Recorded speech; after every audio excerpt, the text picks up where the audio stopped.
What's up guys, it's Bucky. Welcome to your 17th Java tutorial. In this tutorial I'm going to be teaching you guys about something called a constructor. Now what a constructor does is it allows you to initialize variables as soon as you create an object.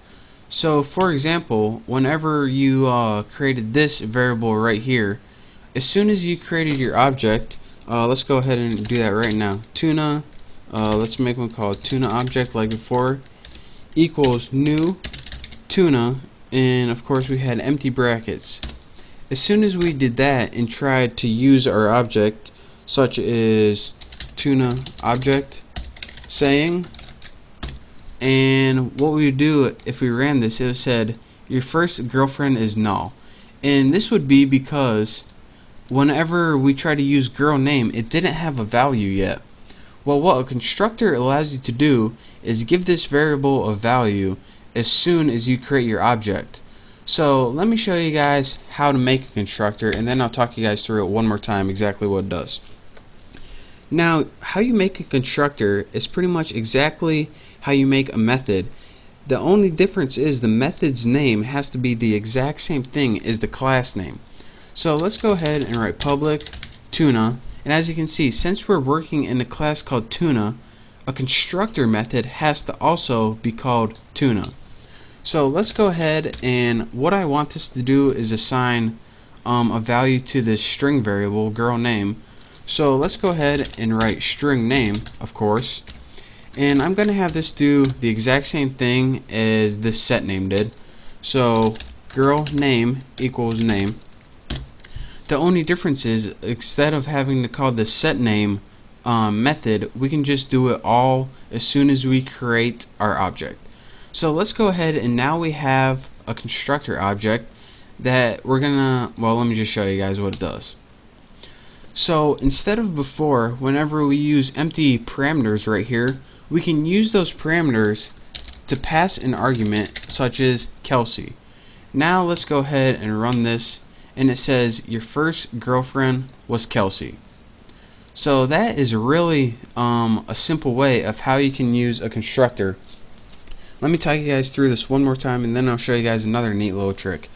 And if you want to initialize a variable as soon as you create your object, such as this, all you have to do is create a method and name it the exact same thing as your class, and all you have to do is put whatever you want to initialize in here, and then whenever you create your object, instead of leaving those parameters empty, just put your argument in there, and that'll go to your constructor and initialize all those variables for you. So if you're saying, alright, why is building a constructor even remotely useful? Why couldn't I just leave those empty like before and use this little method right here later on? Well, say you had more than one object. So say you had another object called tuna object 2. And another thing I want to point out, I don't know if I told you guys this before, but every time you have an object, it has its own set of variables. So for example, say you have something in this one called Nicole. That was the name of my second girlfriend, appropriately named tuna object 2. And say you have tuna object 2. This variable that is, what was it called? Girl name. This is an entirely different variable than this.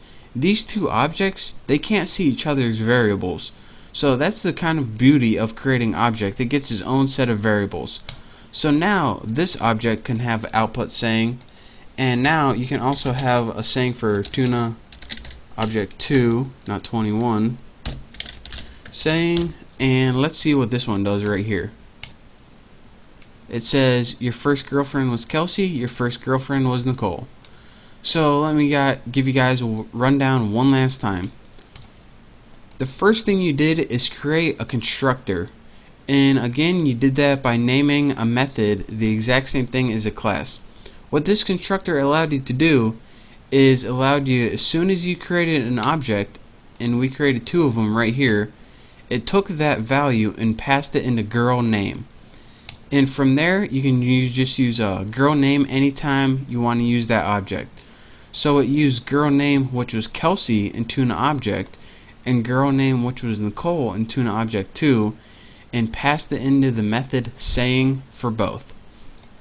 So again, that's not as important as how to create an object, or excuse me, a constructor. And again, one last time, what a constructor does is it allows you to initialize variables as soon as an object is created.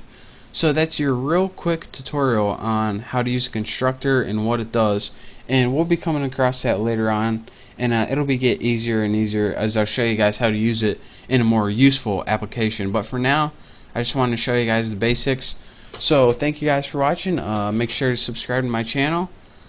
Make sure to check out all my contests, and I guess I'll see you next tutorial.